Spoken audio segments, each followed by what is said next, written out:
Hello students. बेटा आज हम नेक्स्ट पार्ट स्टार्ट करते हैं यूनिट्स एंड मेजरमेंट का। जो हमारे पास कुछ मेथड्स के बारे में हम स्टडी करेंगे for the measurement of length. तो उसमें कुछ डायरेक्ट मेथड होते हैं, कुछ इनडायरेक्ट मेथड होते हैं। ठीक है, तो सबसे पहले हम methods of measurement of length. ठीक है, तो उसमें कुछ डायरेक्ट मेथड होते हैं, कुछ इनडायरेक्ट मेथड होते हैं। तो डायरेक्ट मेथड की बात करें, डायरेक्ट मेथड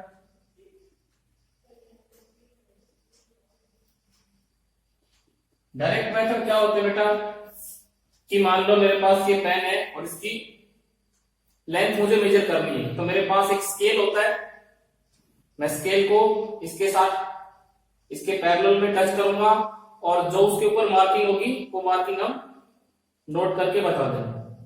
ठीक है, तो वो हम किससे कर सकते हैं? एक मीटर स्केल से कर सकते हैं। क्या हो गया? Measuring by metre scale. और मीटर स्केल कितना माप सकता है बेटा? तो इसकी लिमिट होती है 10⁻² मीटर से लेकर 10⁻³ मीटर, यानी कि 1 मिलीमीटर से और 100 मीटर तक मेजर कर सकता है जो हमारा मीटर स्केल होता है। ठीक है, तो डायरेक्टली हम माप सकते हैं इसे। दूसरा, इससे भी कम लेंथ मापनी हो, मान लो किसी तार की मोटाई मापनी है, कोई वायर उसकी मोटाई मापनी है, तो उसके लिए किसका यूज करते हैं? Vernier clipper. Using vernier clipper. और ये कितना माप सकता है? ये 10⁻⁻⁴ मीटर तक मेजर कर सकता है। 10⁻⁻⁴ मीटर तक की इतनी, यानी कि वो 1 मिलीमीटर के 10 हिस्से को माप सकता है।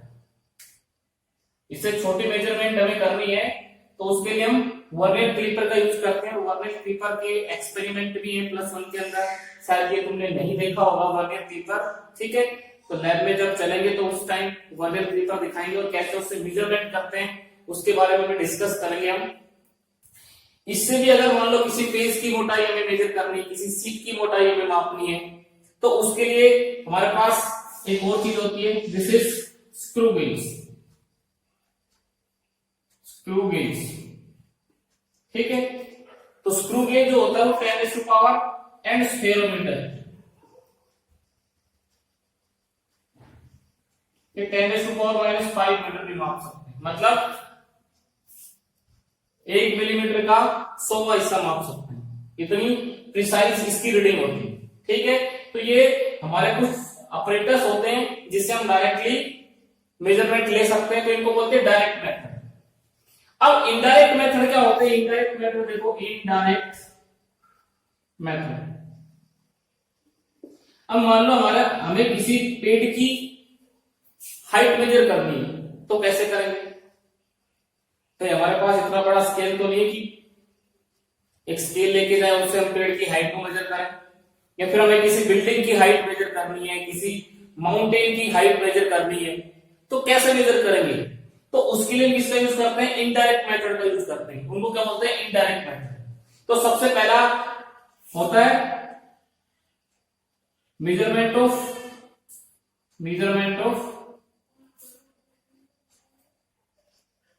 Length bye triangulation method. Trigonometry तुमने पढ़ी है 10th क्लास में सभी ने, तो उससे हम ट्रिग्नोमेट्री लगा करके और उससे हम उसकी हाइट बता सकते हैं। जैसे इसमें भी 2 तरह की ऑब्जेक्ट हम लेते हैं। एक तो पहला 2 तरह की मेजरमेंट लेते हैं, असेसिएबल ऑब्जेक्ट। मतलब मान लो ये हमारे पास कोई ट्री है, ठीक है, इसकी हाइट h मान ली हमें मेजर करनी है, और ये हमें पता है ये लेंथ कितनी, ये लेंथ मान लो l है, ठीक है, तो यहां पे हम अपना सेक्सटेंट रखेंगे, सेक्सटेंट सेक्सटेंट एक डिवाइस होती है जो एलिवेशन को मापती है, और उसको यहां से ऐसे ऐसे ऐसे ऐसे ऐसे यहां से ऊपर उठाएंगे, एंगल बढ़ता जाएगा और कहां पे इसका जो टॉप है उसके साथ ये ऐसे टच करवाते हैं, यहां से ये एंगल मापेंगे कि जब इसकी टॉप दिखता है तो कितना एलिवेशन बनता है। मान लो कि यहाँ पे थीटा एंगल बना, कितना एंगल बना, थीटा, और ये हाइट कितनी इसकी h, ये लेंथ हमें पता है। असेसिएबल का मतलब होता है कि जिसकी लेंथ हम मेजर कर सकें। ये l की वैल्यू हमें पता है कितनी दूरी पे हमने हमारा सेक्सटेंट रखा है, ठीक है। ये एंगल ऑफ एलिवेशन है जो इसके टॉप से और इस पॉइंट पर, ठीक है।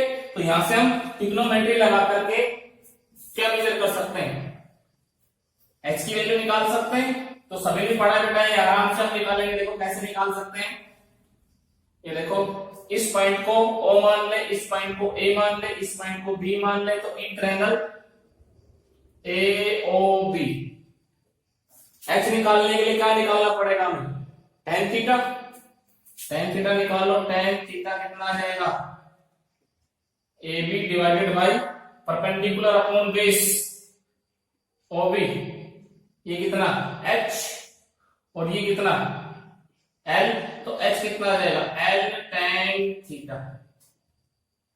अब देखो L की वैल्यू हम यहां से मेजर कर सकते हैं, ठीक है, मेजर कर लेंगे। थीटा की वैल्यू हमें पता होगी, तो दोनों वैल्यू रख करके h की वैल्यू हम मेजर कर सकते हैं। तो दिस इज इनडायरेक्ट मेथड, ठीक है। इसी तरह से दूसरा केस क्या हो कि ये जो ट्री है हमारे पास, है कोई माउंटेन है, कोई बिल्डिंग है, वो किसी रिवर के दूसरी साइड हो, इन असेसिएबल ऑब्जेक्ट, इन असेसिएबल मेजरमेंट, यानी कि ये बीच का जो डिस्टेंस है ये हम मेजर नहीं कर पाए, तो उस केस में हमें हाइट बतानी है। तो वो थोड़ा सा कॉम्प्लिकेटेड हो जाता है, लेकिन उसमें भी हम ट्रिग्नोमेट्री लगा करके मेजर कर सकते हैं। और वो देखो कैसे, और इन असेसिएबल ऑब्जेक्ट, मान लो ये हमारे पास कोई ट्री, ठीक है, और ये इसकी हाइट कितनी है h, ये किसी रिवर के दूसरी साइड खड़ा है, ठीक है। ये लेंथ हम मेजर नहीं कर सकते, तो हमने क्या किया, हमने यहां पे हमारा सेक्सटेंट रखा और ये एंगल मेजर किया टॉप पर, इस एंगल को नाम दे दिया हमने थीटा 1। ये हाइट h थी, ये O, ये A, ये B पॉइंट मान लिया, और मान लिया ये L है, हमें नहीं पता है कितना है, ये L मान लिया, ठीक है। फिर हम इससे थोड़ा सा दूर गए और इस कोई पॉइंट हमने ले लिया C, और C से B का डिस्टेंस कितना है D, ये डिस्टेंस हमें पता है, इससे D डिस्टेंस पे गए और यहां फिर हमने हमारा सेक्सटेंट रखा जो एलिवेशन का एंगल को मापेगा, और फिर से हमने इसके टॉप को देखा यहां से, ये ठीक है, और ये एंगल आया थीटा 2, कितना आया थीटा 2। अब हमें कौन सा डिस्टेंस चाहिए, h चाहिए ना, तो L का पता है, सिर्फ हमें किसका पता है, D का पता है, किसका पता है, D का पता है, थीटा 1 और थीटा 2 का पता है। अब यहां से निकाल सकते हैं पहला ट्रायंगल, इन ट्रायंगल AOB, इसमें कोट थीटा निकालो बेटा, कोट थीटा 1 कितना आ जाएगा, कोट थीटा किसके बराबर होता है, कोट थीटा जो होता है वो होता है बेस अपॉन परपेंडिकुलर। तो बेस कौन सा इसका, बेस OB, परपेंडिकुलर कितना AO, OB कितना L, AO कितना H। Equation number first.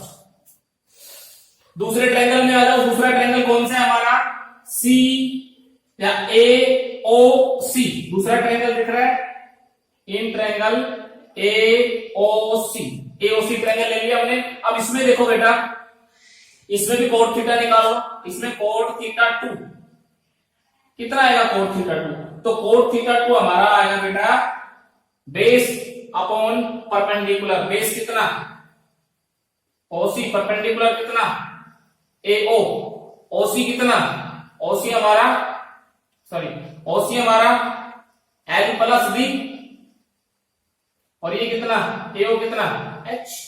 This is equation number second. अब दो इक्वेशन हमारे पास आ गए, इन दो इक्वेशन से हम इजीली किसकी वैल्यू कैलकुलेट कर सकते हैं, एच की वैल्यू कैलकुलेट करते हैं। कैसे, इक्वेशन 2 के अंदर से इक्वेशन फर्स्ट सब्ट्रैक्ट कर दो, equation first subtract from equation second करो, cot theta 2 minus cot theta 1 कितना आ जाएगा, L D by H minus L by H कितना बच जाएगा, cot theta 2 minus cot theta 1 is equal to, ये इससे क्या हो जाएगा, कैंसिल आउट हो जाएगा, कितना बच जाएगा डी बाई एच, एच निकालना है, एच कितना आ जाएगा D upon coat theta 2 minus cot theta 1। सारी वैल्यूज हमें पता है, डी की वैल्यू हमें पता है, यहां से यहां तक की डिस्टेंस कितनी है, कोट थीटा 2 की वैल्यू, थीटा 1 की वैल्यू में पता है, कोट थीटा 2 की वैल्यू में पता है, और इससे हम क्या कर सकते हैं, इसकी हाइट बता सकते हैं। और यकीन मानिए जितने भी माउंटेन्स हैं, बड़े बड़े ट्री जो होते हैं, बड़ी बड़ी बिल्डिंग्स जो होती हैं, उनकी हाइट इसी तरह से मेजर की जाती है। ठीक है, तो ये लेंथ को मेजर करने के इनडायरेक्ट मेथड है।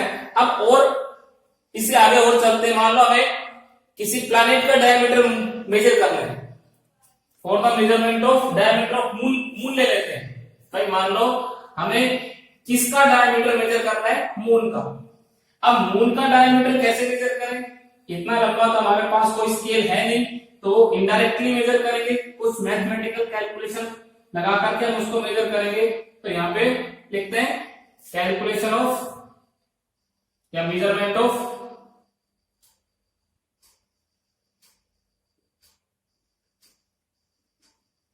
डायमीटर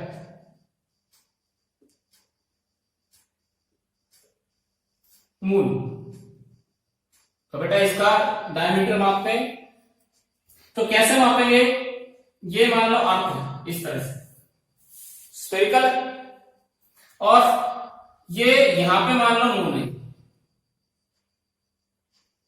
ये मून का डायमीटर है ए बी,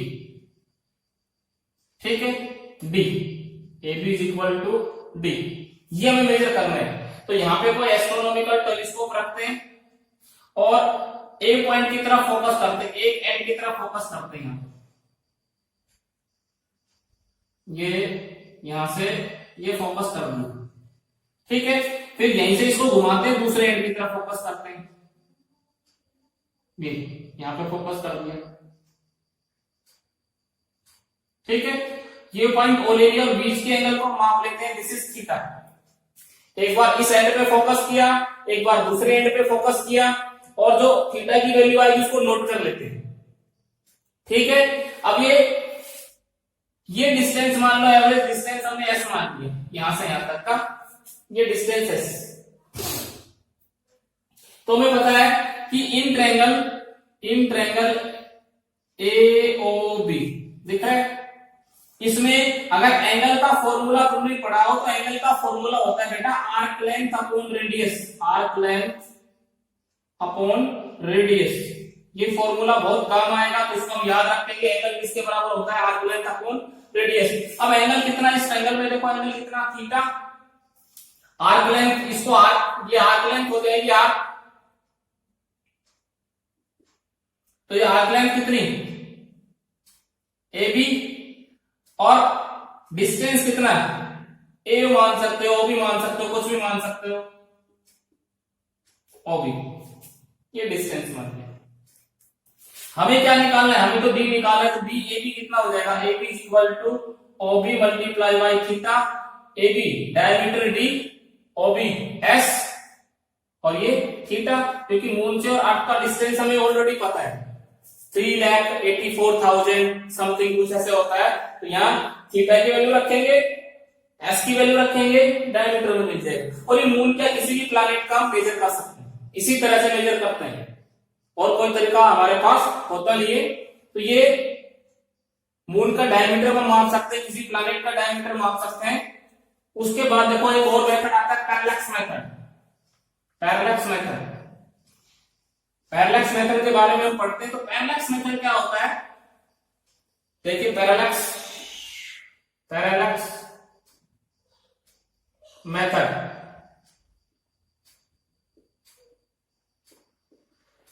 पैरेलैक्स मेथड का मतलब होता है बेटा change in position of an object with respect to background when seen from two different positions. मान लो ये पहले मेरे पास, ठीक है, एक बार मैं इसको लेफ्ट आई से देखता हूं, तो एक बार, और एक बार राइट आई से देखता हूं, एक बार लेफ्ट से एक बार राइट से, आप भी करके देखेंगे तो इसकी जो पोजीशन है बैकग्राउंड के रिस्पेक्ट टू शिफ्ट होती नहीं दिखाई देगी, अलग अलग दिखाई देगी विद रिस्पेक्ट टू बैकग्राउंड। इसी को पैरेलैक्स बोलते हैं।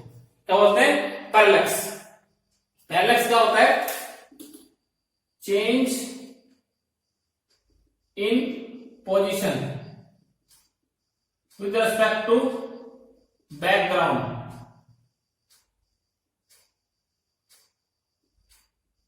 when object is seen from two different positions।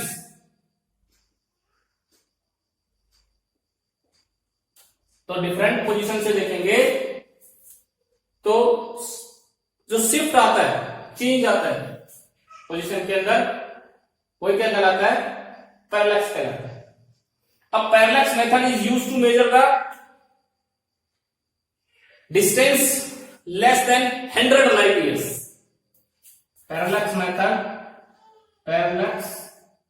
Method is used to measure the distance of a star or planet from Earth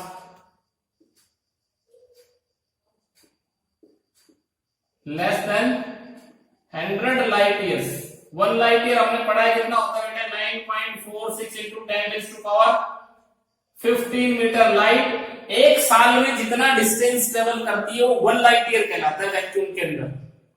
और कितना डिस्टेंस ट्रेवल कर जाती है, 9.46 into 10⁻15 मीटर। इतना डिस्टेंस लाइट वैक्यूम में ट्रेवल करती है एक साल के अंदर।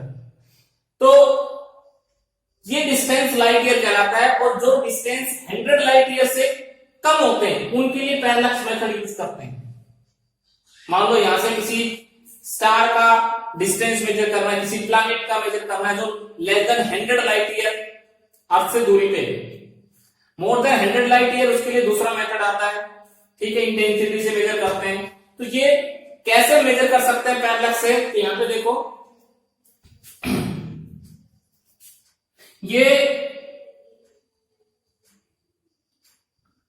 ये हमारे पास अर्थ का ऑर्बिट है। यहां पे क्या होता है, सन है, मान लो यहां पे सन है, और ये यहां पे जनवरी में अर्थ कहां पे होती है, यहां पे होती है इस पॉइंट पे, और 6 महीने बाद कहां, यहां चली जाएगी। This is sun, this is earth, ठीक है। और ये ऑर्बिट है। ऑर्बिट का मतलब जिस पाथ पे अर्थ चक्कर लगाती है सन के चारों, और ये वापिस यहां आ जाएगी तो 1 साल कंप्लीट हो जाएगा। 6 महीने बाद अर्थ यहां चली जाएगी। तो ये मान लो यहां पे कोई स्टार है एन, इसका डिस्टेंस हमें अर्थ से मापना है। तो हम क्या करते हैं, अर्थ के बिल्कुल ऊपर एक फार अवे स्टार चूज करते हैं। ये फार अवे स्टार होता है, इस चीज को समझना, फार अवे स्टार क्या होता है। यहाँ पे एस्ट्रोनॉमिकल टेलीस्कोप रखेंगे और यहां से इसको इसके ऊपर फोकस करते हैं इस तरह से, ये फोकस किया, ठीक है। और ये यहाँ पे हमारे पास कोई फार अवे स्टार है एफ। यहां से हमने देखा कि फार अवे स्टार जो है इस तरह से एफ, फार अवे स्टार। और ये एंगल हम मेजर करते हैं यहां से, ये एंगल फार अवे स्टार के साथ अर्थ की लाइन जो एंगल बनाती है इसको हम θ1 मान लें। ये स्टार इस तरह से होता है, ये अर्थ से बहुत ज्यादा दूरी पे होता है। ये अर्थ कहीं पे भी चले जाए, यहां पे रहे, यहां पे रहे, यहां पे रहे, यहां पे रहे, ये अर्थ के ऊपर ही रहेगा।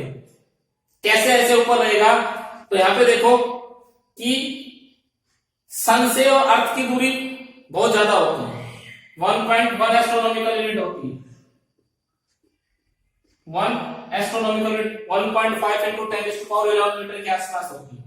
अब यहां पे देखो, मैं यहां पे खड़ा हूं और दोपहर में ऊपर की तरफ देखता हूं, सन मेरे सर के ऊपर है, ओवर माय हेड। एक दूसरा आदमी जो दिल्ली में है वो भी क्या देखता है, सन उसके सर के ऊपर। एक तीसरा आदमी जो बॉम्बे में, वो भी क्या देखता है, सन क्या है उसके सर के ऊपर। तो सन इतनी ज्यादा दूरी पे है अर्थ से कि दिल्ली और नारनौल या मुंबई के बीच की दूरी मैटर नहीं करती, वो बहुत छोटा डिस्टेंस हो जाता है।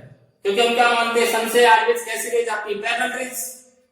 क्यों पैरेलल ले जाती है, क्योंकि सन हमसे बहुत ज्यादा दूरी पे, ठीक है। तो ये स्टार जो है ये बहुत ज्यादा दूरी पे होता है, फार अवे स्टार इस तरह से चूज करते हैं कि ये हमेशा अर्थ के ऊपर ही रहेगा। अर्थ कहीं पे भी जाए, ये डिस्टेंस उसके लिए, ये वाला डिस्टेंस इसके लिए मैटर नहीं करता है, ठीक है। अब 6 मंथ बाद क्या होगा कि अर्थ यहां आ जाएगी। आफ्टर 6 मंथ, ये पॉइंट ए, ये पॉइंट बी, ये point O. After 6 month earth will be at point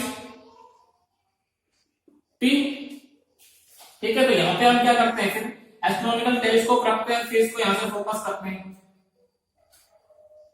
ठीक है। और ये जो फार अवे स्टार है तो इसके ऊपर ही रहेगा इस तरह से।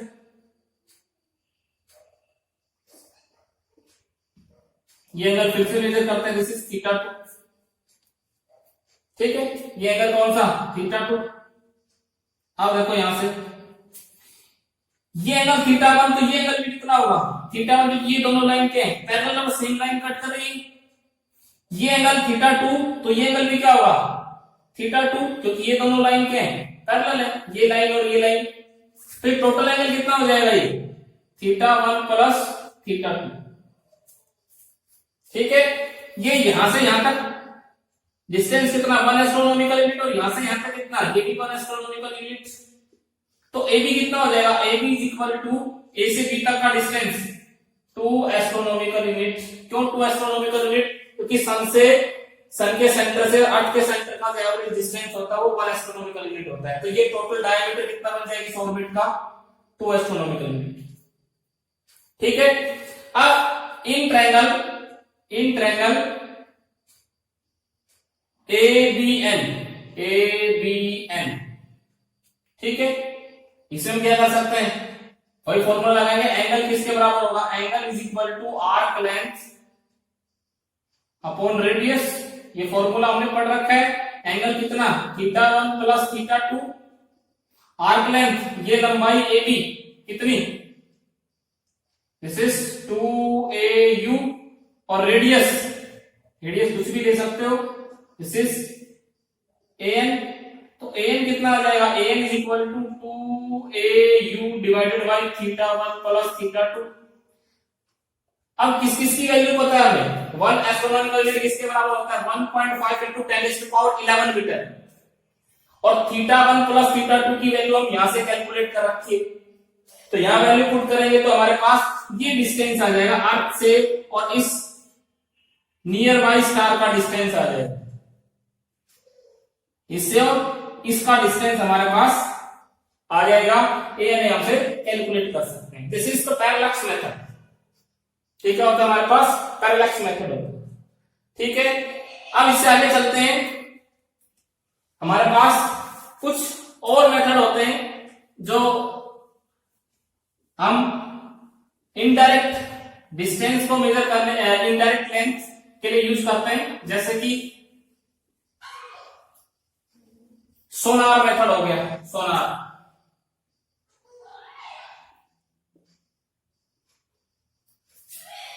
सोनार की फुल फॉर्म क्या होगी? Sound navigation and ranging. किसने यूज करते हैं कि मान लो कोई शिप चल रही है वाटर सरफेस पे, और उस वाटर सरफेस से और नीचे बॉटम तक की गहराई कितनी है, सी बॉटम जो होता है उसकी डेप्थ को मेजर करने के लिए। ठीक है, तो कैसे? मान लो ये हमारे पास एक सी है और यहां पे ये इसके सरफेस पे ये शिप है।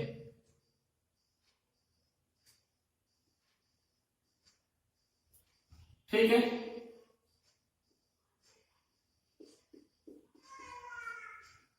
ये शिप हमारे पास,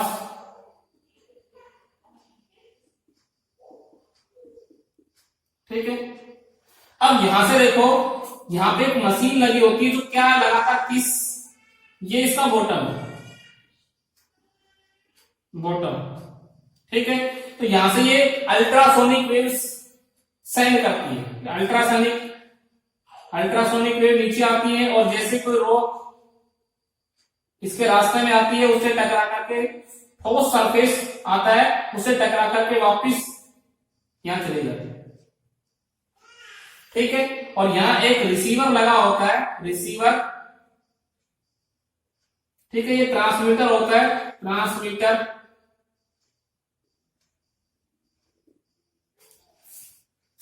तो ये जैसे जब यहां से हमें अल्ट्रासोनिक वेव्स, कौन सी? UV rays, sorry ultrasonic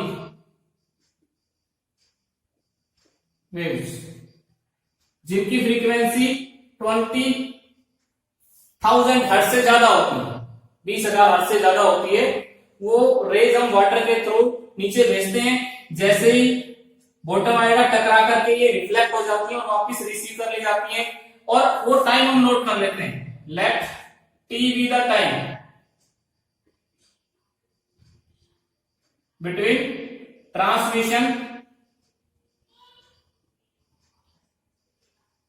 and reception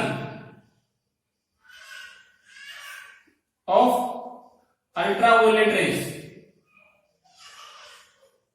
waves. ठीक है, अब ये डिस्टेंस कितना? x, ये कितना?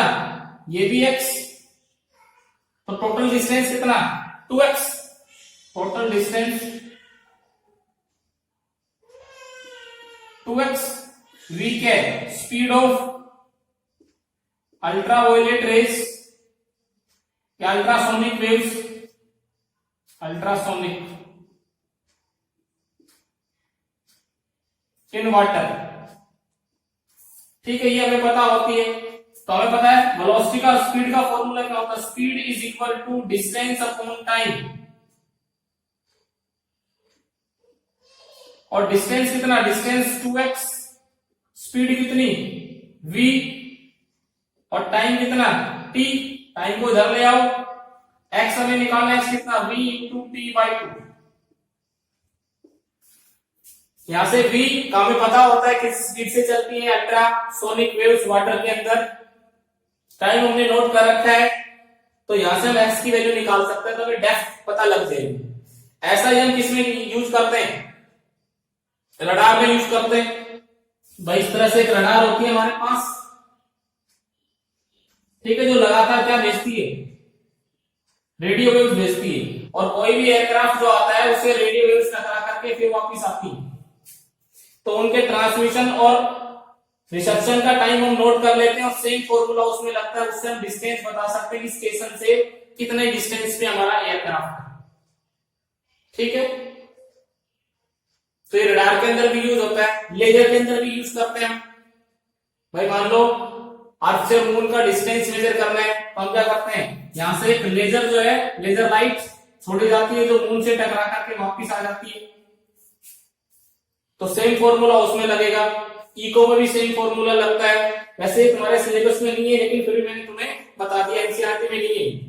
ठीक है, अब देखो नेक्स्ट जो आता है, to calculate the size of oleic acid.